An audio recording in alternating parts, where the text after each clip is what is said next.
You guys, we're gonna go ahead and start. Guys, I don't think this one's working so well. Not, it is? Oh, you're just ignoring me. Okay. We are gonna go ahead and get started here tonight with our Why We Play. I say this intro, I know that you guys pretty much know what Why We Play is, but I say the intro basically because we are live streaming it. So, welcome everybody to our 7th annual Why We Play. Make sure that your phones are silenced. And just a little background, Why We Play is a program started by longtime and now retired volleyball coach at Kalamazoo College, Jeanne Hess. She started it probably about 20 years ago as a forum for their Division III student athletes to speak out and share their sport experience with their campus community. It was so well received that Jeanne shared this concept with all of the MIAA schools, and we love the idea so much that we hosted our first Why We Play in the fall of 2016, and it quickly became one of our most beloved events. So what we do is ask our senior student athletes to reflect on why they play their sport, and they share those reflections with us. We do a fall version and then we do the spring version. The stories that our seniors share, they're personal, they're touching, they're inspiring, honest, funny, but more than anything, they're very powerful. So I want us to get started right off the bat. So we are going to invite Lucy Chamberlin from tennis.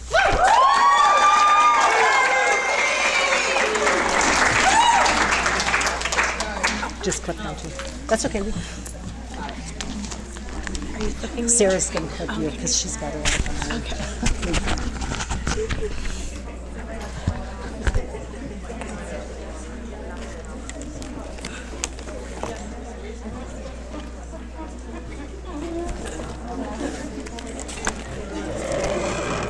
Where?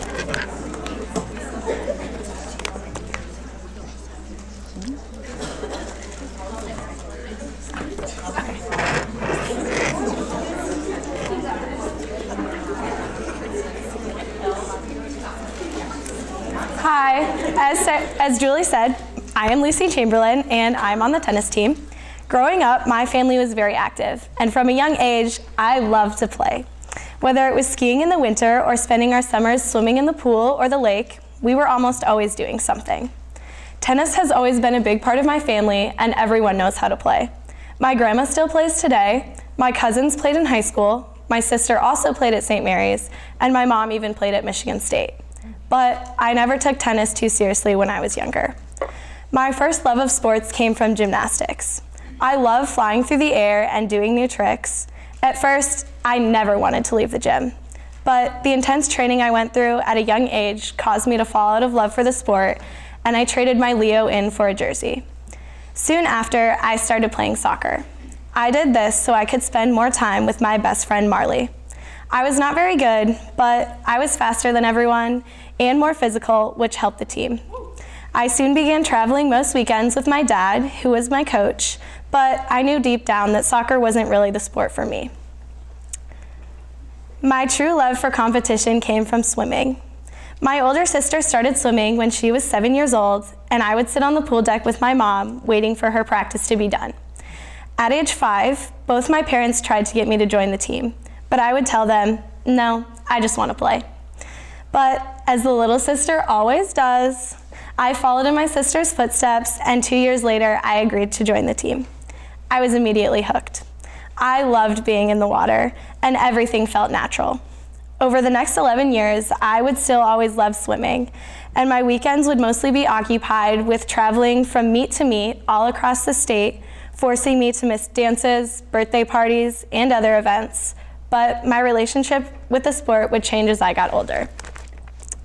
When I was 7 years old, my dad was diagnosed with stage 4 cancer and told he had 4 months left to live. For a while, I was too young to fully grasp what was happening, but as I began to get older, I started to understand what my dad was going through and felt the physical toll that years of hospital visits was taking on my family. Middle school is already a hard time for everyone, but with this added stress, I began to get very anxious. Most days, I would cry in my bed, and I withdrew completely from my family. because I figured they didn't need the extra burden of hearing my problems. Everything became really hard from then on. I no longer wanted to get out of bed. I felt like my life was worthless, and my anxiety grew. During this time, the only place I remember being happy was when I was in the pool. When I was swimming, it was just me in the water. And even with the uncertainty my family was facing, I knew one thing to be true. The wall would always be there at the end of the lap.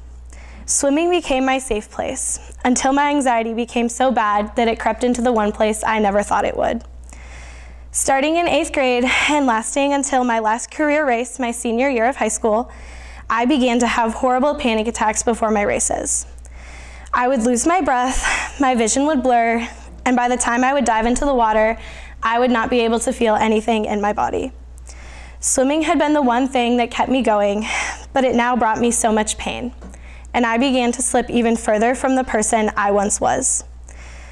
I felt that if I couldn't even swim, I really was worthless. But I persisted through it because of the support of my coaches and teammates. Before my races, my teammates Kobe and Jackie would both check on me and were always at the end of my lane to cheer me on. My coach Matt also played a big role in this. He became like a second parent to me. Even though he was strict and would yell at us to just pee in the pool so we wouldn't miss an interval, he showed me so much compassion and made me feel like someone, even if it wasn't myself, still believed in me. Swimming taught me to never give up, that I could always push further, and that I could always just put my head down and go. Originally, I had wanted to swim in college, but the anxiety that I felt outweighed my love for the sport. Swimming will always have a special place in my heart and hold so many fond memories, but I was tired of feeling so much pain, so I made the decision to end my time in my cap and goggles after high school. As I mentioned earlier, I was never really interested in tennis growing up. I actually didn't even like it. But much to my own surprise, I decided to play in high school. I can't really tell anyone why I made this decision, but it got me here, so I guess it was a pretty good one. My first year of tennis, I was a classic pusher. My matches would regularly last up to 3 hours and consist of 70-ball rallies. I wasn't anything special, but because of my determination, I won most of my matches simply by outlasting other players. That summer, I was invited to be a part of the Midwest 14s Team Cup. This tournament is made of the best 6 players from each region in the Midwest. Now, I want to make it very clear that I did not fall into this category. I simply was invited because one of the girls got sick 2 nights before and could not go. So I went instead, but I got my butt kicked. I played 8 matches that weekend and only won a couple of games, which is pretty bad. But this only made me want to work harder and become better. That summer, I started playing more regularly and changing my game from defensive to more offensive. A week before the start of my sophomore tennis season, my dad was placed in hospice care. The community that we had formed through the years of soccer, swimming, and tennis helped support us at this time. They brought us meals, visited with my family, and some of my teammates even asked if they could come see my dad one last time before he passed, because to know my dad was to love him. After having cancer for 7 years, he passed away 3 days later on March 11th. Without the support of our athletic community, who would bring us meals, take us to practices, and let my sister and I stay with them, I don't know how my family would have gotten through this time. Going into my sophomore season, I once again was playing 2 singles. However, my game had changed that summer. I became more confident in myself, and it showed in my play. That season, I only lost 5 matches and won my regional flight, only dropping 4 games across the whole tournament. That summer, I was invited to participate in the Marion Wood Baird Cup, which takes the best 6 girls ages 15 to 18 in each region. And this year, I was actually invited based on skill. The tournament was extremely hard. I would play against girls who would play collegiately for schools like Michigan and Ohio State and were much older than I was. But again, this only showed me another level that I wanted to reach. After my sophomore year of tennis, we graduated 5 seniors, which is a large part of the team. My mom, who was my coach, and I realized that we needed to do a lot of recruiting in order to fill these spots. So that fall, I spent my time teaching 2 of my friends, Laura and Grace, how to play tennis so we'd have enough people to field a team. My junior season was a bit harder than my previous one. I had moved up to one singles and had much longer and harder matches than before, but it also taught me a lot as a player. That summer, I played in a tournament called the Midwest Closed. At this tournament, I had my farthest run and played pretty strong. This tournament is huge for college recruiting, and after my matches, I was contacted by a couple of coaches. This was the first time that I realized I was good enough to play college tennis. Now, I'm not going to lie, when I first considered playing sports in college, I wanted to go to Hope College. However, after a visit or two to SMC, I realized that being a Belle was where I belonged, and I committed to St. Mary's a week before my senior tennis season. My senior tennis season was great. I played well and made it the farthest into the state tournament I ever had. But most importantly, I made so many memories with my team. It was the perfect ending to my high school career. Coming into my freshman year at St. Mary's, I was so nervous, not just for tennis, but for everything. I felt like I didn't belong here, and I would actually just wait in my room every day for Jill, my roommate, to get back from soccer practice so I would finally have a friend. But because of the leadership on my team, I was also able to find a home in tennis too. During the spring season, I started in both singles and doubles, and I was so proud of myself. However, as we all know, our season was cut short because of COVID. Even though that news was some of the saddest our team would receive, that day might have been one of my favorites. Our whole entire team rallied around our only senior, Lily Brandt. We spent time playing games and telling stories, but my favorite thing we did had to be the silly string war between Coach and LB. When we were told we would be able to come back and play my sophomore year, I remember being so incredibly happy. At school, there were many restrictions, but I think we made the best of it. Even when our team was sent home because of COVID. Thank you, Kaylin. That season, I was moved up to 2 singles and stayed at 2 doubles with my sister as my partner. This season was very challenging for me. I went through a lot of highs and lows, but by the end, I was motivated to come back and be better for my team. Before heading into my junior year, I was so excited. I had been teaching tennis at a country club and was confident in my game, but I could also not wait to get back to my friends and teammates. However, things do not always go according to plan. A couple nights before move-in, I received some very sad news that would change my college life. I stopped eating and drinking, considered transferring schools, and was so sad that I actually became physically ill. I lost my hearing in one ear, could not keep food down, and would spend every night for the next month and a half crying myself to sleep. I closed myself off from almost everyone, and no one knew what was going on, except for a couple select teammates, my 2 best friends, and my family. The emptiness that I felt in high school returned, and I once again stopped seeing my value as a person. That is when my teammates rallied around me, and the only thing I began looking forward to every day was tennis. My former teammates, Jane and Meredith, would check in on me, even if they didn't really know what was going on, and made it clear that they would always be there for me. Kathleen would have long talks with me and try to make me smile, but my teammate Kaylin made the most impact on me. She saw how much I was struggling and took it upon herself to show up for me in every aspect of my life. Kaylin began walking with me to every class, having every meal with me, and she even introduced me to her friends, who would soon become my own. I had some help from some other people too, shout out Matt and my Keenan boys, but my teammates are really the reason that I stayed at St. Mary's and worked through what I was going through. Whether they realize it or not, they are the reason I was able to get through such a tough time. Just like the beginning of the year, the tennis season had a rocky start. We had a couple girls leave the team and some out with injuries. This meant that people would be moved up in the lineup and we would have an incredibly small team. That year, I was moved up to 1 singles and 1 doubles. I spent a majority of last season not feeling like a good enough player and filled with a lot of doubt. But one of my bright spots every week was my lesson with one of the assistant Notre Dame coaches, Sam. Not only did Sam and I work on my game, but he also tried to help build my confidence, and he made me feel like someone believed in me again, which I'm so grateful for. That brings us to this year. In our fall season, I went back to being the girl who did not believe in herself. I was frustrated with many things about tennis, and it felt like I was losing my love for the game. After our fall season, I considered quitting and took 2 months off from tennis, which is the longest amount I have gone since my freshman year of high school. Nothing in me wanted to step foot on the court. So one night, I confided in one of my friends. I told him how I was feeling, and he was immediately shocked and ended our conversation with, "Goose without tennis would be weird, but do what's best for you." Over the next couple of weeks, I kept coming back to this conversation. He was right.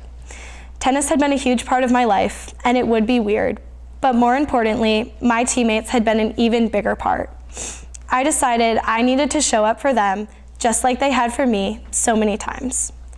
Over Christmas break, I slowly eased back into tennis. Then the first practice rolled around, and honestly, I was more scared for it than I had ever been, even my freshman year. But I'm so glad I decided to stay on the team. Whether it has been screaming Morgan Wallen in the van, bothering Emma on the bus, going to team dinners, or watching Florida Ev break it down with Dre C, I have loved this team so much. I cannot wait to see what we accomplish in these next weeks together. There is not another group of girls I would rather end my career with. Ever since I can remember, I have always loved sports. My athletic career has been filled with so many ups and downs, but at the end of the day, sports have brought me so much joy. I would like to thank all of my coaches, especially Matt and Sam, for always believing in me and encouraging me to keep going, as well as Franca, Midori, and Coach for helping me during my time at St. Mary's. I would like to thank my teammates, both past and present, especially Megan Davey for pushing me to become a better player, and Leah Hosang for playing with me this season and showing me how much fun tennis can be again. Thank you to my friends Jill, Kaylin, and Marley, and the Keenan boys for checking in on me and supporting me over the years. Thank you to Ashley and Katie for keeping our teams healthy, and to Mies and Julie for their support and help. And finally, to my family, including my dad.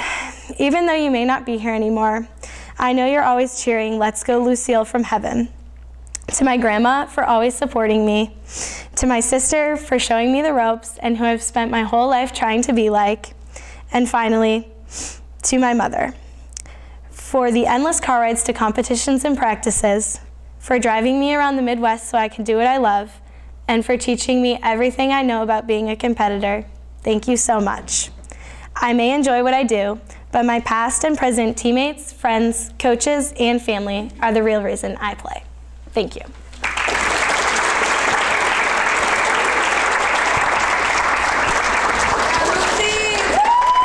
I can't get it off.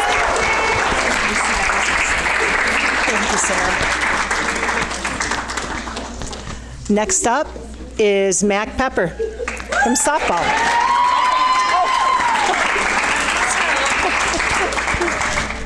Oh, that's the learner.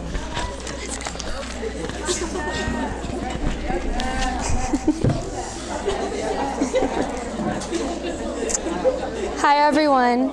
For those of you who don't know me, my name is Mac and I'm a senior on the softball team. First off, I want to apologize. I don't like public speaking unless you are my students and you're 6 years old. But I also know you won't interrupt me with a million questions or accidentally call me mom, so I think this will be easier. My first experience with softball was long before I laced up my cleats. Growing up, my parents ran a club softball program in Colorado. I spent every weekend watching my parents coach and hanging out with their players. I really enjoyed hanging out with them and thought they were all my friends. But as my dad likes to remind me, I was 7 and they were 16. Growing up at the field had a huge impact on me, especially the people I was around. 2 people in particular. Being the oldest, I did not have as many older role models, except I had Tara and Bugs. They taught me more than I could have ever imagined, and still to this day are like my older sisters. When I finally started playing club when I was 8, I wanted to be just like them. My first experience with club softball was not at all what I had hoped. I was terrible. I would miss almost every ground ball, and I never got on base. Turns out, I needed glasses, and I'm almost legally blind in my right eye. Once I had figured this out, my experience had changed. I spent almost every weekend from the time I was 8 until high school at the field. I played with the same group of girls who became some of my best friends. Once high school came along, I had decided to move club teams and start a new chapter in my life. Going into high school, the softball team barely had a program, which put a lot of pressure on me as a freshman. I loved playing with my new teammates, but it was very different from the past. The following years, my love for softball had changed and I had found new joys in my life. I had played basketball in middle school, but I had never thought I would grow up to love it as much as I did. I felt like the pressure on my shoulders from softball had been lifted when I was playing basketball. My sophomore year, I joined a new club softball team. This new experience had felt more like a job than playing for fun, so I decided not to play club that spring. That was the first time I hadn't played softball in the spring or summer since I was 8 years old. Instead, I wanted to try a new sport, which was tennis. I focused a lot more that summer on basketball and tennis because I had needed a break from softball. My junior and senior years were revolved around playing more than just one sport for the first time in my life. I put a lot of time and effort into my athletic career. Junior year, my basketball team won a state championship for the first time at our school. This accomplishment was one of the highlights of high school and fueled my passion for winning. When it came to tennis season, I played #1 doubles. It was my only second year playing tennis, and it was incredible to see all the hard work I had put pay off.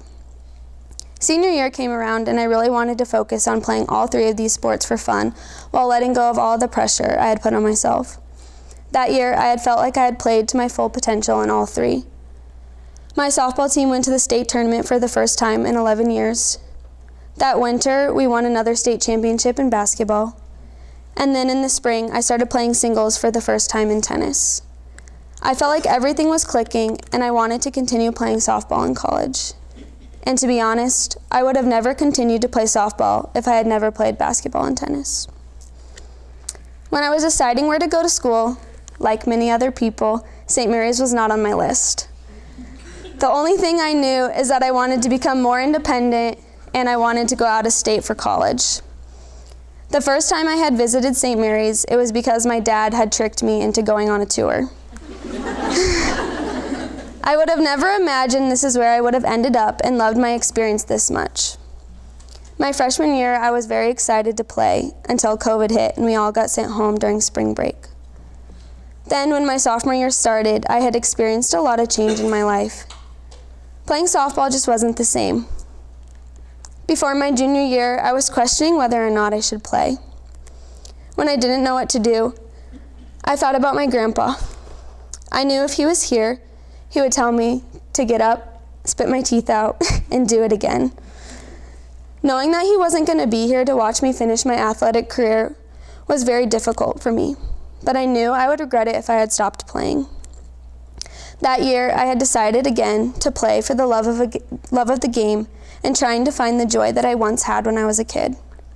My confidence had grown that year, and I knew I could end my softball career playing for fun and release a lot of the pressure I had put on myself. Even though I had felt more like myself, I still felt extremely anxious about playing senior year. I hurt my shoulder in the fall and knew the spring would be even more work than the past semesters. Playing a sport is hard enough, but student teaching and playing softball seemed very overwhelming. The only thing I knew was I wasn't ready to close the door on softball. Playing this year, I have faced a lot of challenges, but I wouldn't have it any other way. I continue to play for the love of the game, and I want my last experience to be filled with more highs than lows as I'm continuing to find the joy in softball. Lastly, I want to share a few reasons why I play softball. I play for my teammates and coaches who have helped me grow as an athlete and a friend. I play for my friends who have been there to support me on and off the field.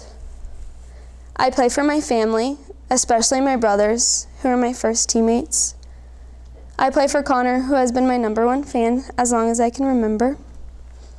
I play for my parents, who are my first coaches, because without them, I would not be the person that I am today.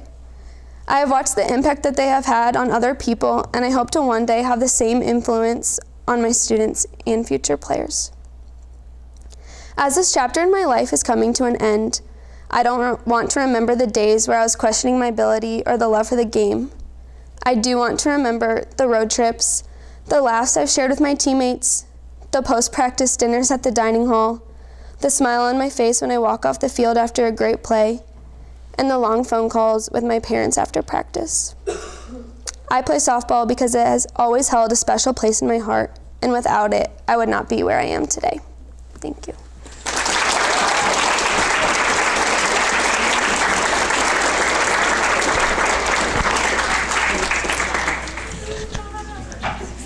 Okay, thank you. Next up is Maria Schudt.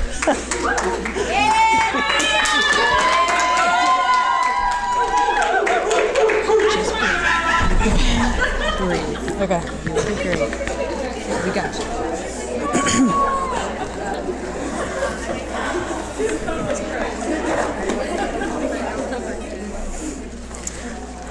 I was never perceived as an athletic kid. I had 2 older brothers who played grade school football. My dad was a football coach, but that was the extent of my athletic background at home. My parents were not big fans of soccer, so I was never on a little league team. I did do ice skating for a time, but I think my desire to skate as fast as I possibly could scared my mom a bit. The final straw was when I skated headfirst full speed into a rink wall. My ice skating career was short-lived, but it was likely for the best. I still needed a way to stay active and healthy. I was considered chubby and uncoordinated, so it was hard to find a sport where I felt like I fit. Oddly enough, that sport ended up being basketball. I initially never thought about the possibility of playing in college. It was just something to keep me active and introduce me to the concept of team sports. My mom put me into my grade school's instructional basketball league in the 3rd grade. I couldn't even reach the rim for half the first season I played. Last game of 3rd grade, everyone else on the team had made a basket in the game except for me. I didn't get one, and I was in tears after the game. I can still remember the first shot I ever made at the Joe Dumars gym in a practice. I was determined to score a real basket in a game going into the next year, which I did. I got tall pretty fast, and so early on, I learned how to play in the post. But I wanted to be a guard and dribble the ball. I would spend hours in my basement trying to learn how to do different dribble moves. Thankfully, I developed those skills, so when I stopped growing, I'm still the same height I was when I was in 5th grade, I could move to the guard position later on in middle school. My time as a post had taught me to be tough in the lane, and I realized I was pretty good at getting the basket and finding my open teammates. This became my identity as a player all throughout middle school and high school. Middle school was hard for me academically and personally due to a combination of bullying and family issues. I had bad coaches that took one look at me and decided I wasn't worth their time. I didn't fit the ideal picture of what a good player looked like. I was bigger than all the guards, but not tall enough to be a forward. On top of that, I was a bit of a problem child for my parents. So much so that my mom asked my 5th grade teacher if I should quit basketball. My teacher stuck up for me and told her no, and to this day, my mom still credits her for my continuation in the sport. I also very much remember watching basketball and loving to watch basketball, especially when I should have been doing something else like my homework, particularly the Notre Dame team that Skylar Diggins took to the national championship. I saw how absolutely great basketball can be. I wanted to be able to do something like that someday. But it felt like no one, except maybe my parents, believed that I could do that. To put so much time and effort into basketball as a young person, only to have people shoot me down, was demoralizing. Sports in middle school are there to teach you values like hard work, discipline, commitment, and teamwork. I felt that if I just worked harder than everyone else, if I was more committed, more disciplined, I would have the success I wanted.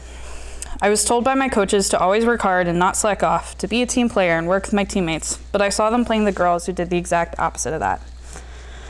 My mom sent me to a camp between 7th and 8th grade.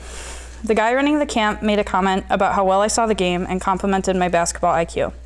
He had 3 daughters play Division I basketball, and he and his brother had played overseas. It was one of the first times I remember having someone else have confidence in me on the basketball court, and I knew he knew what he was talking about. His brother held 2-hour training sessions that I was then invited to, where I would work on footwork, speed, and skills with players at all levels. It was there I got to work with other people who shared the same mindset as me. I was truly pushed to my limits during those training sessions, but I did it with other players who all felt the same way. We were all there to get better. We weren't fighting with each other for playing time or dealing with any dumb drama surrounding middle school coaching. Although my team coaches didn't believe me, I found a community in which my love for the sport was encouraged, and I was told my potential was limitless. This community was super important to me as I decided to continue to play basketball in high school. I was on the first varsity team my high school ever had in women's basketball. My freshman year, we shared practice time with the guys' JV team and had to drive to an elementary school gym down the street for practice. We had 7 girls on my team freshman year, and only 4 of us had played before. We won 5 games that year, but I think that was 5 more than anyone thought we'd win.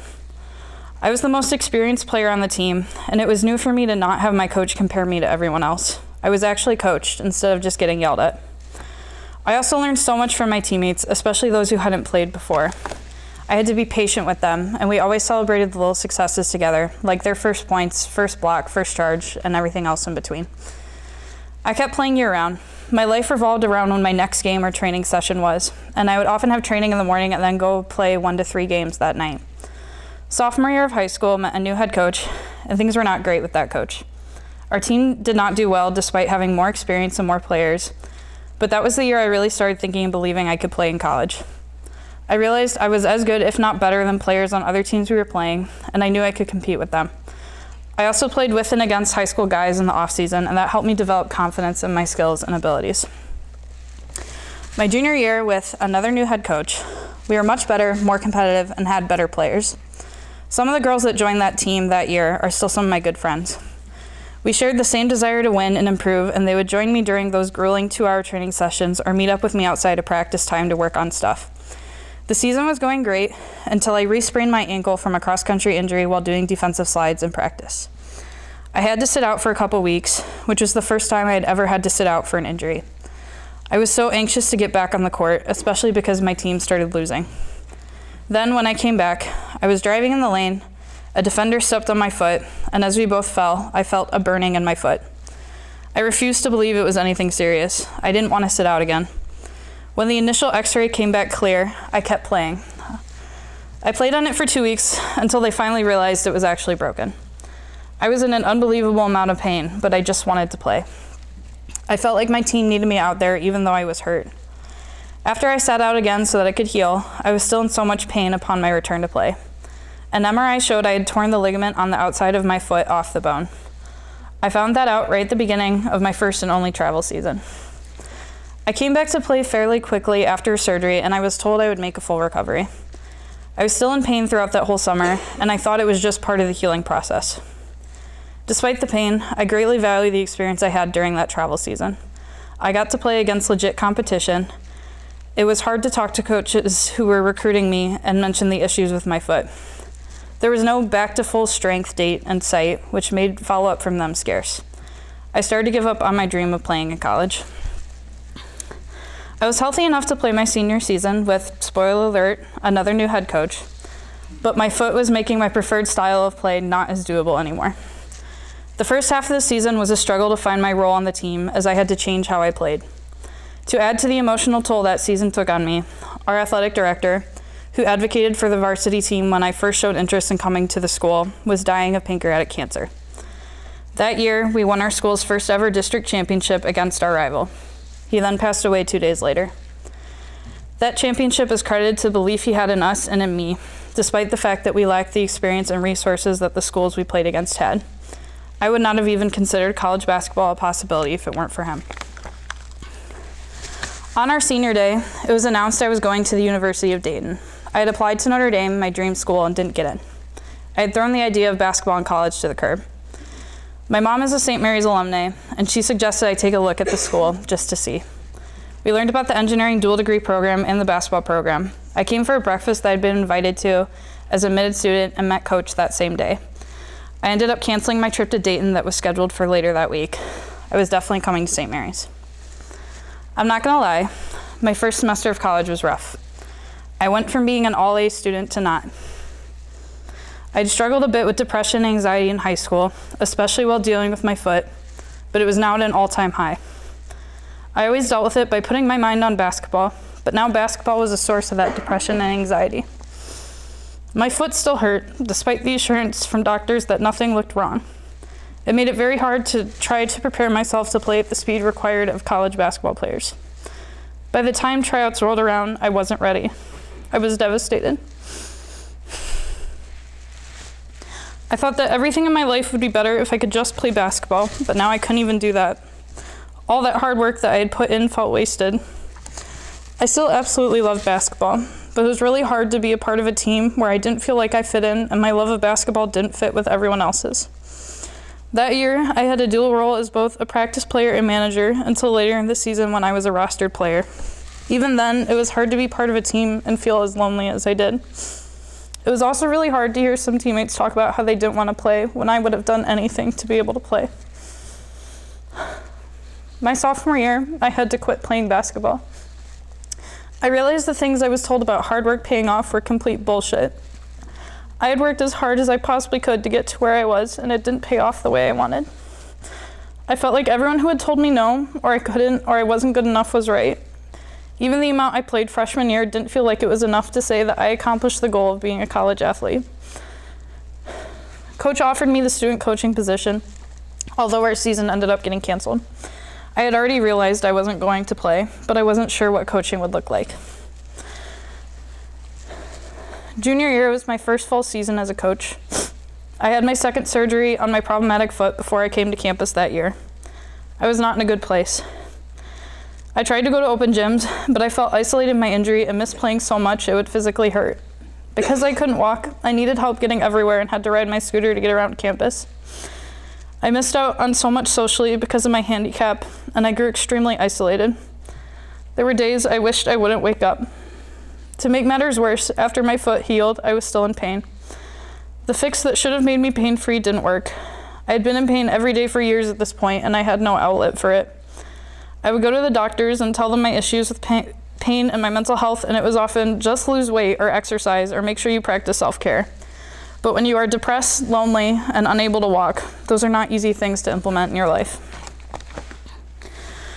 This season, despite the many issues we had rebuilding from our year off due to COVID, was a saving grace for me. Coaching took me outside of my head. For 2 to 3 hours each day, I was more worried about helping the people around me than feeling sorry for myself. It was difficult at first to navigate my relationships with the newcomers on the team and my teammates. Being the same age as the people you are coaching is an odd dynamic. We tend to associate age and experience with authority, and I didn't have either of those. But some of them started to trust me, and it helped me to become more comfortable in my position. I found confidence in my new role. As a player, I was always more than my physical skills and output on the court. My strength was in how I worked with others and the intelligence that I brought to the game. Despite the fact that my body had quit on me, coaching slowly started to remind me of why I love basketball and why I had not quit the sport. Going into my senior year, I felt prepared to be in the role of assistant coach. For the first time in a long time, I enjoyed being part of the team I was on. I felt loved and appreciated by everyone on the team, and the community I felt at practice and in games made me forget how much it hurt to not be able to play. I felt valued for who I was and where I was at. My favorite memory involving basketball has been this whole past season. It was the best team that I've ever been a part of, and I always look forward to going to practices every day. The love and community I felt every day at practice or at the game was so important for my mental health this past semester, and I always knew I could count on each and every one of them. Basketball has been both a source of joy and pain for me, and it forced me to learn to value the journey I'm on, even if the destination is nothing like what I originally planned for. I'm not going to say that breaking my foot or the journey that brought me to coaching was positive or that everything happened for some divine reason. It frickin' sucked. I still miss playing every time I step on the court, and I don't think that pain is just going to disappear. I still often cry when telling people the story of my injury, clearly, or when I have to go through the whole story again in yet another doctor's office. I will forever have missed out on the experience that I had dreamed of. There are so many people that were with me on this journey that believed in me even when I felt like no one did. Even when my original dream was no longer attainable, people like Coach Mikulski and my parents pushed me to reevaluate what basketball meant to me and why I loved the sport. It was not for the glory of hitting a buzzer beater or winning a championship. It was for the people it connected me to. Sports have this amazing way of bringing people together, no matter their background or story. As a coach, I get to facilitate that experience for more people than I ever would have been able to as a player. I get to help others realize their potential and work towards it, as well as help them when life throws a curveball at them like it did to me. My time as a player and student coach may be over, but the relationships it has brought me have helped to shape me into who I am today, and I wouldn't trade that experience for anything. Thank you.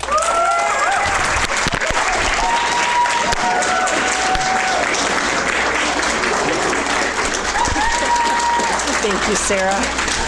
All right. Last but not least, Erin Dotson. So we're going to give Dottie a couple seconds to get up here.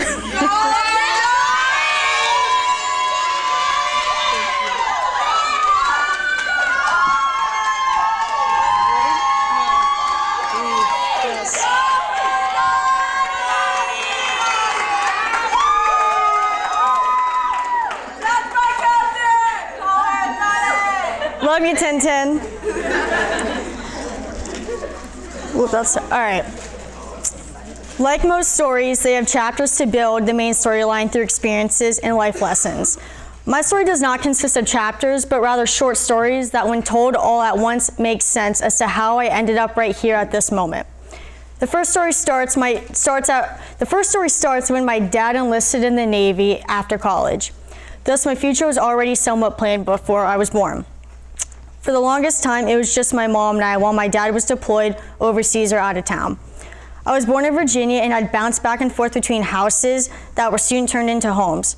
A couple of moves later, we ended up in Maryland, where my brother Andrew had joined the same destined future, and another round of my dad leaving circled back again. During those years, I needed something that would not only keep me occupied, but would give me immediately friends, and that would be sports.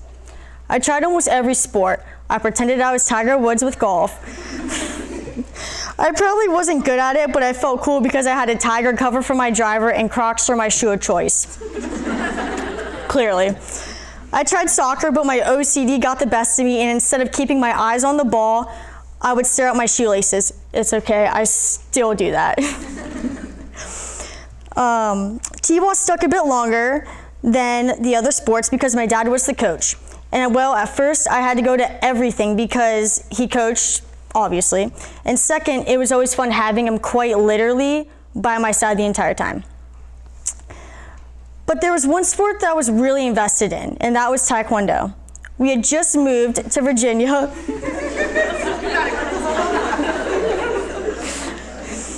It's cool, I promise.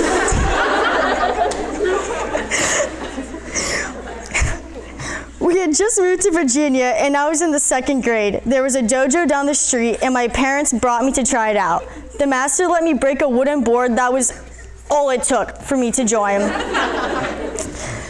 Until we moved back to Maryland, I was part of the travel competition team, earned my black belt, and felt like the coolest person ever because I learned how to break wood with a flying side kick. I'm not kidding you, that's literally just fancy talk for running and kicking. My dad still jokes with me that I was in the best shape of my life when I did Taekwondo. Unfortunately, I did not continue with Taekwondo when I moved to Maryland in the 5th grade, but I did pick up on basketball. And while I love the sport, it did not click for me. Again, my dad was the assistant coach, and with that came a little more discipline with my play. One practice he told me if I took it easy, I could play with my cast after I just broken my arm playing football, because of course I was a tomboy. I slipped on a cone and fell on it. Another month in the cast, and basketball did not last. But none of those sports really saw my true dedication and everything I had to give. The sport that I fell in love with was lacrosse. My parents never grew up with lacrosse because before lacrosse became what it is today, it was the East Coast sport, and it basically still is the East Coast sport. I was 4 and living in Maryland. My dad's college roommate who had played lacrosse at Notre Dame took my dad and I to a game. I couldn't tell you mine or my dad's first reaction to the sport, but I can guarantee you we were both intrigued. I started playing for the Chicklets, and that sweet yellow shirt still fit me for a solid 5 years later.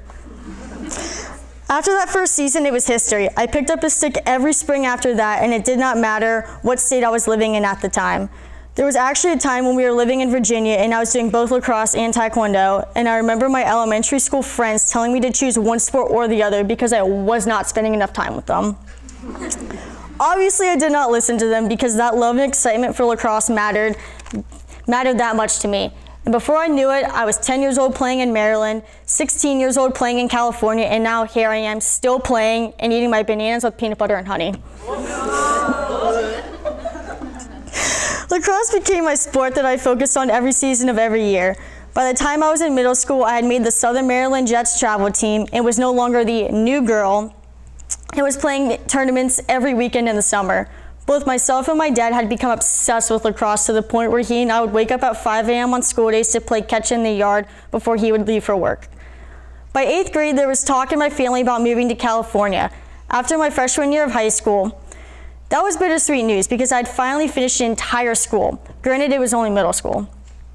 I finally found my group of friends. I was getting used to playing with my travel team and my friends, which would soon blend into my high school team. The 2016 spring season came around and I was playing high school lacrosse in Maryland, but my dad was not always there to see it because he had to train for his new position. My mom was incredible trying to make as many games as possible while FaceTiming my dad at the same time as I was on the field actively playing. But before freshman year of high school ended and the official move, my parents went and scoped out some schools for me. Not so much for the academics, but for the lacrosse because it is not as big on the West Coast. They even attended a game between their top choices, and they chose a school that, one, had a classy culture and a coach from New York. That school was Oak Park. Before my sophomore year began, the coach connected me with teammates who only knew me as that lacrosse player from Maryland, but soon they became my best friends. We would practice together during that last bit of summer, and all of a sudden that coach decided to move back east. A new coach came in, the 2017 season came and went. I'd finished my first year in California, and I'd been named to the All Los Angeles Girls Lacrosse Honorable Mention and Oak Park Girls Lacrosse Impact Player of the Year. Junior year came around, and my current coach had left, and we were in danger of losing our season. That is until one day. My dad asked to go for a walk, and he told me he was going to be the next coach. He made sure to tell me that his coaching style would be different towards me because he knew what I was capable of and expected only the best out of me. But also, let's not get in the way of our relationship because above all, that always mattered first. Then my mom chimed in saying she would stay out of all lacrosse talk and arguments that would come around because everyone knows individuals with similar characteristic traits always butt heads. My dad and I. I then made the LA Mavs and LA Aces travel teams. Junior year ended, and I was once again named into the Ventura County Star All-County First Team while running suicides up the canyons with my dad the day after our last game to prepare for our senior year. Senior year feels like a fever dream now. I was named captain, and my dad had just given up another job position so he did not have to move away and still coached during my last season. Well, there are so many memories to reminisce about. There was one I know that my dad is already thinking about right now. Agora High School. Agora High School was our rival, and I just happened to now be coached by the original Oak Park lacrosse coach who had left for the East Coast and decided to return going into my sophomore year. We had not beaten them in 3 years, and now we were competing in the championship game for the first ever Coastal Canyon League championship. The game went into overtime, and this might be a shocker, but I was sick during that game, and I had nothing left in the tank. But with 3 seconds left, I dodged past my defender and ripped the hardest left-handed shot of my life. Next thing I knew, I was body slammed by my entire team. My dad was racing down the sidelines, then ran up to me with the game ball and told me, "I love you and I'm so proud of you." That season, I was awarded the league MVP, Oak Park Girls Lacrosse MVP, Ventura County Star All-County First Team, and the All Los Angeles Lacrosse Second Team. But I was not done yet.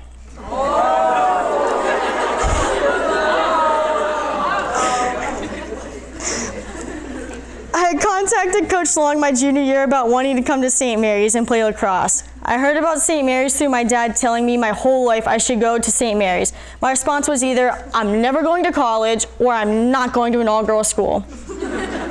Look at me now.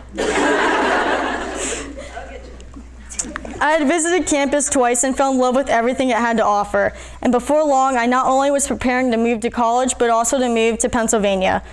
My dad had decided to retire after 21 years in the military, and once again, I packed up my life and said my goodbyes one final time. Spring of 2020 came, and my first memory of the team was being invited by Kendra Osinski, Erin Doyle, Emily Cracker, and Liv Hepler to play catch. They were all juniors and seniors. I was a freshman. So I was shaking at the knees at that point. But that made my transition to college so much more comfortable. But that comfort did not last long. Before my first game, I had busted my knee, slipping on a cone, and did not play the first 4 games of the season. Being a freshman, trying to adjust on the field is hard enough, but adding an injury on top of that crushed my morale. After weeks of treatment and rest, I finally played my first game over spring break in Austin, where I scored my first goal against Southwestern. Next thing I knew, Kendra was running up and jumped on me to celebrate. Probably a stupid idea, but that was the greatest feeling in the whole world. But not 2 days later, we got the news that COVID was shutting down the world, and instead of going back to school, where I'd finally begin to touch the field, I was on my way to Pennsylvania, where I continued to rest and heal. We were back on campus in the fall, and we were very fortunate to have our 2021 spring season, and we did not take that for granted. We had won the MIAA conference, the MIAA tournament for the first time in program history, beating Hope, and made it to the NCAA tournament, first time in history. All of the stress and anxiety from COVID, as well as our grit, got us to our success, and we raised that bar a little higher for us. Fall of 2021 came around, and it looked a little different for me as a junior. I had torn my ligament in my wrist during that 2021 MIAA championship game, and it needed surgery. The recovery was a lot harder than I'd anticipated, but I was determined to not lose my season again. Even if that meant wearing part of a cut yoga mat around my hard brace. Thanks, Ashley. But before long, we were once again raising the 2022 MIAA tournament trophy after beating Trine and heading to the NCAA tournament once again. We once again set that bar a little higher for this season, and the determination to have our three-peat is still strong. While the speech is concluding my current story, there is still another story currently being written, and that is finishing up my 18-year lacrosse career. And now, why do I play lacrosse, and why did I decide to play it for 18 years, living the dream with the girls on my team? Yeah.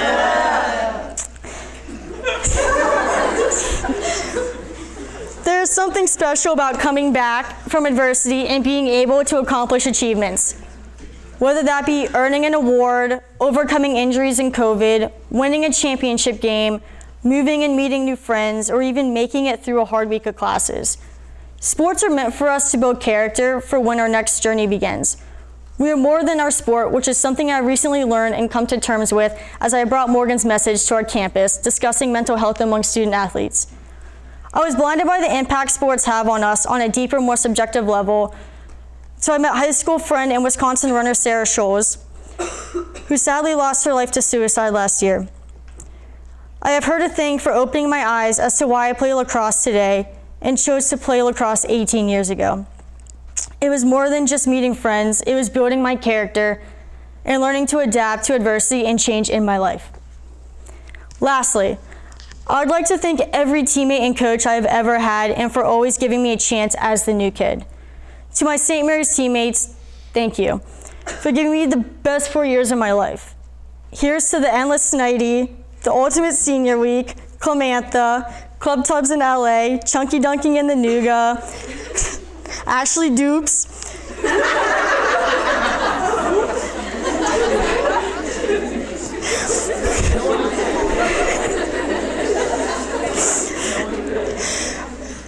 the docu-series, locker room basketball games, playing in Ireland, and Club 308. Thank you, Ashley and Katie, for everything. You have been there for me mentally and physically, and I can't thank you both enough for your patience and dedication to provide the utmost care to every single athlete here. Also, thank you for always finding my phone in the training room when I leave it, and for letting me nap in color in your room. I would like to thank Mies for being the best at everything and dedicating not only your time to every single athlete in this department, but to mental health on this campus, and for being a listening ear for everyone. Thank you, Julie, for everything you do and have done for every single team so we could all have the best 4 years doing what we love. Thank you, Professor Cox, for being the best faculty rep, the best supporter, and the best baker. Thank you, Coach and Coach Caitlin, for the countless hours you spent with us, whether it's on a 10-hour bus ride or grocery shopping. Her dedication and love for this team is unmatched, making sure we are successful both on and off the field. Thank you, Andrew, if you're watching, for coming to every tournament and game you were dragged to, even though you hid under your blanket and watched movies the entire time. I know it takes a lot to peel you away from your room, but thank you for playing defense or catch with me outside, even if that meant setting a timer on your phone so you knew when you could go back inside. He still does that. Thank you, Mom. Thank you for always being there. You're my best friend, and it has always been you and me. Thank you for driving me to every single practice, every single game, tournament, doctor's appointment, you name it, especially when Dad was not around. Thank you for wrong part. And thank you for being the best cheerleader and mediator for Dad and I. And finally, thank you, Dad. Thank you for doing anything you could to better my play and watch me play, even when you weren't around. Thank you for saving my team and being our coach, for pushing me past my limits, for waking me up at 5 a.m. to pass with me, for answering my calls after every game to debrief, for caring about every ache and pain I ever had, for going to professional games to see Charlotte North in person, for only standing at every game and being the only person I could hear clearly. But most importantly, thank you for giving me those Kobe Bryant quotes senior year of high school, telling me that even if you put a little bit of effort into something, you will find its purpose in life. Thank you.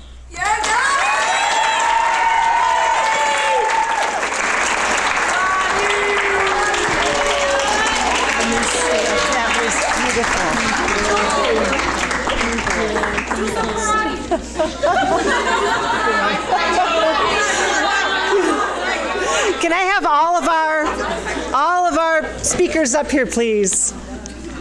I'll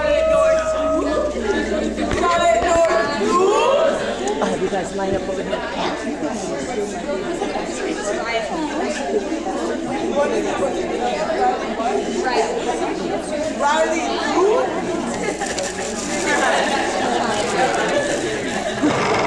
Okay, you guys, you can see why we love this event. You guys did an outstanding job. Your stories were excellent, and we really, really appreciate you sharing those with us. So one more round of applause for these guys.